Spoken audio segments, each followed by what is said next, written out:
जिस मेरठ से ड्रम निकला मुस्कान और साहिल की कहानी आजकल आप देख ही रहे हैं, मीम बन रहे हैं। अब लोग घरों में ड्रम की बातें करने देख के भाग जाते हैं। उसी मेरठ से 400 किलोमीटर दूर उसी यूपी में एक जगह है जिसका नाम है औरैया। इस औरैया में 5 मार्च को एक शादी थी दिलीप, और शादी थी दिलीप के साथ प्रगति की। प्रगति की जो बड़ी बहन थी वो दिलीप के बड़े भाई से ऑलरेडी उसकी शादी हो चुकी थी। तो एक तरह से उसी घर में प्रगति जा रही थी जिसमें उसकी बड़ी बहन ऑलरेडी बहू बनकर रह रही है। घर वालों ने दोनों की मर्जी से शादी की, प्रगति भी तैयार हो गई, उधर दिलीप भी तैयार था। दिलीप एक करोड़पति घराने का लड़का था, 21 साल उम्र। वो जो क्रेन व्रेन चलते हैं तो वो सारी मशीनें थी उन लोगों के पास, बड़ी बड़ी, करोड़ों रुपए की मिल्कियत। तो अच्छा घर था, प्रगति की बड़ी बहन खुश थी, पैसे भी थे। तो घर वालों ने सोचा कि छोटे बेटे से छोटी बेटी की शादी कर देते हैं। रिश्ता तय हो गया। 5 मार्च को बड़ी धूमधाम से शादी हुई। दिलीप पूरे ताम झाम के साथ बारात लेकर आया। उसके बाद प्रगति को ब्याह कर अपने घर ले गया। 6 मार्च को वो घर पहुंची। उसके बाद धीरे धीरे वक्त बीता, वहां पे तमाम मेहमान आए, मुंह दिखाई में पैसे मिले। फिर इसी बीच 8 दिन बाद होली आ गई। तो 6 मार्च को ससुराल आने के बाद 2 दिन के बाद उनकी रस्म थी, वो फिर वापस अपने मायके चली गई थी 8 मार्च को। फिर वो वापस आई 4 दिन के बाद 12 मार्च को। फिर 14 मार्च को होली थी, होली पे फिर मायके चली गई क्योंकि शादी के बाद पहली होली थी। 14 मार्च को अब प्रगति घर चली गई और अब अपने घर पर है, मायके में है। शादी के अब ठीक 14वां दिन था। 5 मार्च को शादी हुई और अब 19 मार्च की तारीख आ गई। लगभग 14-15 दिन तक शादी की छुट्टी ले रखी थी दिलीप ने सॉरी। और उसे लगा कि अभी शादी है तो छुट्टी ले लेते हैं, छुट्टी वुट्टी ले ली। फिर होली भी थी। 14 दिन बाद पहली बार वो काम पर गया अपने इलाके में, क्रेन को लेकर, बाकी कहीं से जो टेंडर ठेका बाकी चीज़ें थी। तो 19 तारीख को काम पर निकला। वहाँ से उसने अपने बड़े भाई को फ़ोन किया कि अब मेरा काम खत्म हो गया, मैं घर लौट रहा हूँ। शादी का घर था अभी तक, लेकिन घर नहीं लौटा। घर वालों ने रात हो गई फ़ोन किया, परेशान इधर उधर ढूंढा। इसी दौरान किसी अजनबी ने उसी इलाके में, गांव से कुछ किलोमीटर दूर, एक लाश देखी। पुलिस को फ़ोन किया, पुलिस पहुंचती है मौके पर। लाश की शिनाख्त होती है दिलीप के तौर पर। घर वालों को खबर दी गई कोहराम। सिर्फ 14 दिन पहले शादी हुई थी। इधर दिलीप की मौत की खबर अब दिलीप के ससुराल पहुंची। प्रगति जो भी 14 दिन पुरानी दुल्हन, अभी हाथों की मेहंदी भी नहीं सूखी है, उस तक खबर पहुंची। वो बदहवास रोते चीखते ससुराल पहुंचती है, पूरा ससुराल पहुंच जाता है। अब जवान बेटे की मौत, 14 दिन पहले शादी का घर, अब भी वही सजावट थी, अब मातम में बदल गया। प्रगति घर आई, रो रो कर बुरा हाल। पूरा मोहल्ला, पूरा खानदान, दोनों पहलू के जो दोनों पक्षों के लोग हैं, सबकी हमदर्दी है प्रगति के साथ कि देखो सिर्फ 14 दिन बाद विधवा हो गई और वो लगातार रोई जा रही है। और ऐसे आलम में यही हाल होगा। मतलब कोई भी नहीं सोच सकता कि इतनी जल्दी शादी हुई, अभी हाथों की मेहंदी भी सूखी नहीं और आप विधवा हो गए। खैर, इधर घर और इमोशन अलग चीज़ थी, उधर पुलिस का काम था एक केस की तफ्तीश करना। पोस्टमार्टम हुआ तो पता चला कि गर्दन के पीछे गोली मारी गई है, शरीर पर तेज धार हथियार के बहुत सारे निशान हैं। अब पुलिस केस की तफ्तीश आगे बढ़ाना शुरू करती है, पता करती है पहले करोड़पति दिलीप कोई दुश्मनी, पता चला कि नहीं, वो सीधा साधा, पूरे गांव में क्या दूर दूर तक कोई दुश्मन नाम का चीज़ नहीं। इधर नई शादी, पता चला कि शादी के बाद दोनों बहुत खुश थे, प्रगति भी खुश थी, दिलीप भी खुश था। प्रगति के घर वालों में भी ऐसा कोई नहीं जो मतलब क्रिमिनल जिसका बैकग्राउंड हो। अब पुलिस तफ्तीश कर रही है, कुछ समझ में नहीं आ रहा कि कातिल कौन है, लेकिन केस को अंजाम तक पहुंचाना है। पुलिस ने फिर वही अपना नया तरीका अपनाया जो आजकल है बड़ा काम का, सीसीटीवी कैमरा और मोबाइल का कॉल डिटेल है, उसका डेटा, उसको खंगालने का फैसला किया।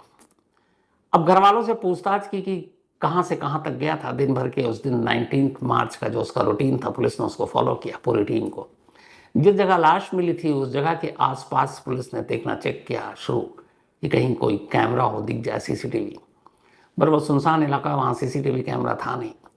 लेकिन फिर पता चला कि एक रेस्टोरेंट में गया था दिलीप और वहाँ कुछ लोग आए थे और फिर उनके साथ वो क्रेन लेकर निकला था। तो जब क्रेन लेकर निकला तो क्रेन तो काफ़ी बड़ा होता है। उन रास्तों को पुलिस ने टटोलना शुरू किया। पुलिस के नसीब में साथ ही एक जगह एक कैमरा दिख गया। कैमरा दिखा तो वो क्रेन भी नजर आया। पुलिस को उस क्रेन पर दिलीप के अलावा कुछ 3-4 और लोग बैठे नजर आए, लेकिन चेहरा साफ नहीं था। अब यहां से ये पता चला कि जिस रेस्टोरेंट में वो बैठा था उससे पूछताछ हुई तो मालूम हुआ कि दिलीप आया था, घर जा रहा था। कुछ लोगों ने कहा कि उनकी गाड़ी फंस गई है, क्रेन की ज़रूरत है, मदद कर दीजिए। दिलीप ने इंसानियत के नाते कहा चलो मैं ही मदद कर देता हूँ। वो क्रेन लेकर खुद चल पड़ा था। अब चेहरा साफ नहीं, सीसीटीवी कैमरे में उनको कैसे पहचाने? पुलिस ने उस इलाके के सारे जो मोबाइल का टावर था उसमें कौन कौन से मोबाइल उस वक्त एक्टिव थे, अब उनको सिलेक्ट करना शुरू किया। धीरे धीरे जब पुलिस ने सिलेक्ट करना शुरू किया तो इत्तेफाक से एक नंबर पर पुलिस की नज़र पड़ी। उस नंबर पर नज़र पड़ते ही पुलिस चौंक उठी। वो नंबर था एक हिस्ट्री शीटर का जिसका नाम था रामजी नागर। रामजी नागर के ऊपर 10-12 केस थे, मर्डर के भी केस थे, जेल जाना रूटीन था उसका।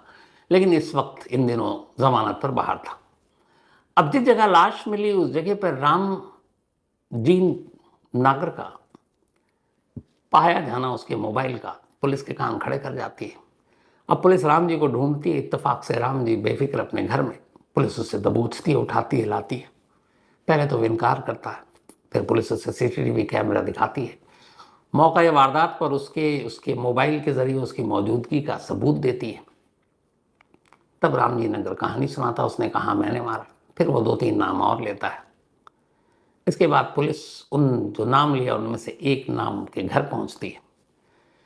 वो नाम प्रगति के गांव का ही था और उसी गांव में, प्रगति जिस गांव में रहती थी उसी गांव के रहने वाले एक लड़के का जिसका नाम था अनुराग। अब पुलिस अनुराग को उठाती है। अनुराग रामजी नगर को पहले ही पुलिस कस्टडी में देख चुका था, उसकी हवा खराब। अब दोनों को बिठाकर पुलिस पूछताछ करती है। इस पूछताछ के बाद अब पुलिस वहां से निकलती है और सीधे दिलीप के घर पहुंचती है। दिलीप के घर में अब भी मातम पस रहा है। शादी को 2 हफ्ते भी पूरे नहीं हुए थे। दिलीप की विधवा प्रगति का रो रो कर बुरा हाल। पूरा घर उसको अभी ढाढ़स बंधा रहा है, दिलासा दे रहा है, हमदर्दी जता रहा है। और तभी पुलिस वहां पहुंचती है। लोगों को लगा कि केस की तफ्तीश के सिलसिले में पुलिस आई है, कुछ पूछताछ होगी, कुछ जानकारी मिलेगी। लेकिन पुलिस सीधे कहती है कि उन्हें प्रगति से पूछताछ करनी है। फिर भी घर वालों को लगा कि बीवी है, 15 दिन पहले शादी हुई है, हो सकता है कुछ राज की बातें दिलीप ने प्रगति को बताई हो। प्रगति अब पुलिस के सामने थी। पुलिस वाले बाकी लोगों को कमरे से बाहर कर देते हैं। अकेले में प्रगति से एक रूम में बातचीत करते हैं, सिर्फ 10 से 15 मिनट। 15 मिनट के बाद अब पुलिस वाले प्रगति का हाथ पकड़े लेडी पुलिस वाली साथ में घर से बाहर निकल रहे हैं। बाहर खड़ी पुलिस की गाड़ी में प्रगति को बैठा रहे हैं। जैसे ही प्रगति को पुलिस वाले गाड़ी में बिठा रहे और पुलिस वाली उसके हाथ पकड़ेगी, पूरे घर वालों का माथा ठनक जाता कि ये क्या है। एक तो पति सिर्फ शादी के 14 दिन बाद मर गया, 14 दिन के अंदर वो विधवा हो गई और पुलिस उसे अपने साथ गाड़ी में बिठाकर क्यों ले जा रही है। कुछ लोग विरोध करने के लिए सामने आए तो पुलिस ने कहा आप लोग इंतजार कीजिए, हम अपना काम कर रहे हैं। ये जो आपकी बहू है असल में आपके बेटे की कातिल यही है। सुनकर पूरा घर एक तरह से लगभग सदमे में चला जाता है। पुलिस थाने पहुंचती है। प्रगति से फिर से पूछताछ होती है। इसके बाद अनुराग और प्रगति का आमना सामना कराया जाता है।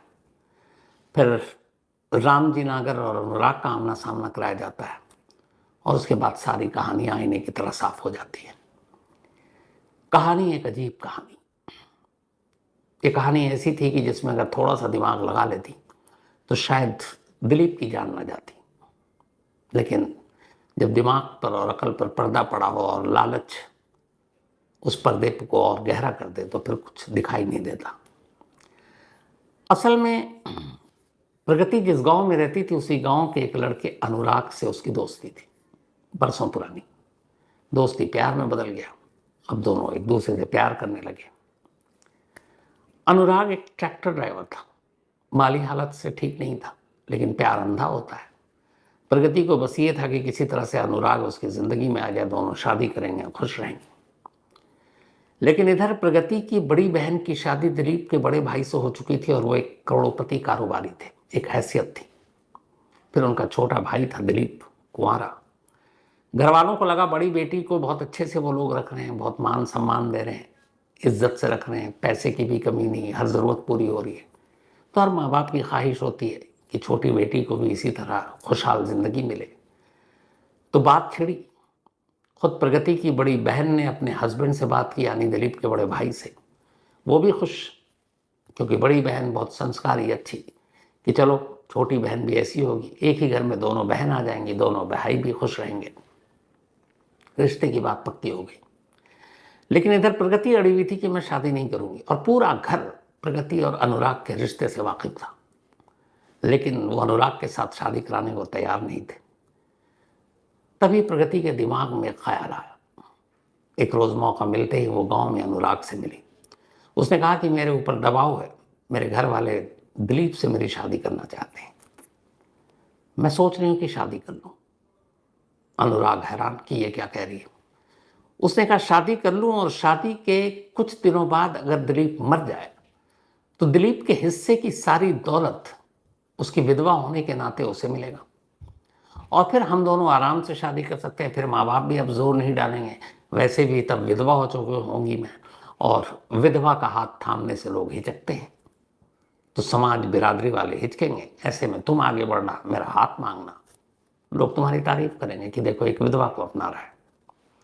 पैसे अलग। बात जम गई, दोनों ने प्लानिंग शुरू की। 5 मार्च को शादी हो गई। अब किसी तरीके से वक्त काटना था, लेकिन उतावली इतनी थी प्रगति कि उसे इंतजार नहीं हो रहा था। बस ये था कि जल्द से जल्द दिलीप को रास्ते से हटा दें। 6 तारीख को विदा होकर वो मायके गई।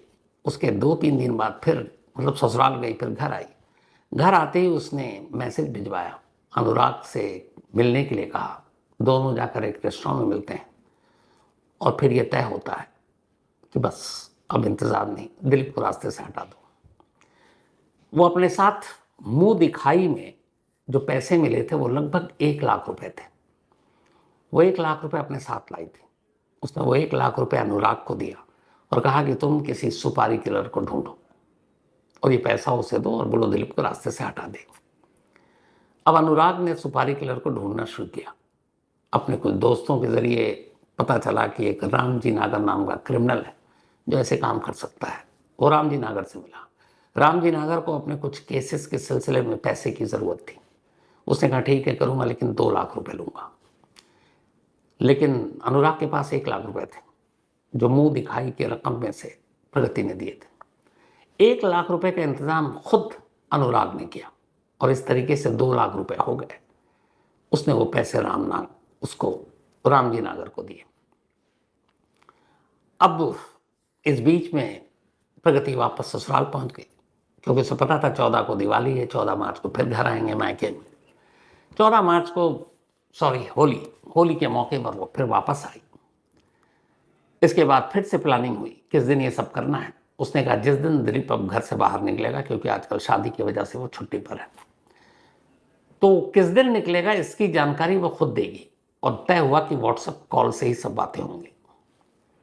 इसके बाद वो होली के बाद वापस ससुराल पहुंचती है। इत्तेफाक से 19 मार्च दिलीप प्रगति से कहता है कि अब मैं चलता हूँ, सारा काम भैया देख रहे हैं, अब मैं भी काम पे निकलता हूँ। उस दिन पहली बार निकला। वो जैसे ही निकला, इधर प्रगति ने अनुराग को व्हाट्सएप कॉल किया। उसने कहा आज वो काम पर गया है, बस उसका पीछा करो और जहाँ मौका मिले देख लो। अनुराग ने फौरन सुपारी किलर रामजी नागर को फ़ोन किया। अब दोनों इकट्ठा हो गए और इंतज़ार करने लगे। उन्होंने पूरी रेकी कर रखी थी कि ये कहाँ कहाँ जाता है। इत्तेफाक से जब एक रेस्टोरेंट में चाय पीने के लिए रुका दिलीप, तब इनके साथ 2 और लोग थे, वो पहुँचे।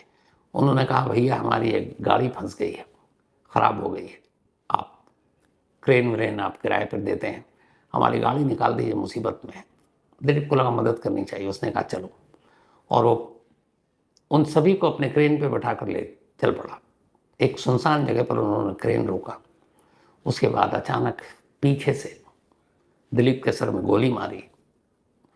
पुख्ता करना चाहते थे इसलिए फिर चाकू से वार किया, और ये सब करने के बाद वहां से भाग गए।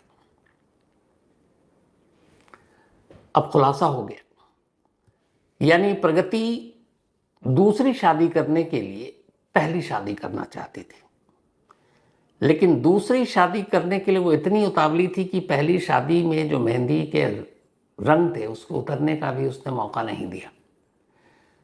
पुलिस की माने तो बड़े आराम से घर वालों के मर्जी के खिलाफ विरोध करके प्रगति सीधे दूसरी शादी यानी अपने प्रेमी अनुराग से शादी कर सकती थी, दिलीप की जान बच जाती। लेकिन प्रगति के मन में कुछ और था। उसे अब सिर्फ प्रेमी अनुराग नहीं बल्कि दिलीप के पैसे भी चाहिए थे, और इस तरह एक मासूम मारा गया और एक पत्नी के हाथों एक पति का और कत्ल हो गया।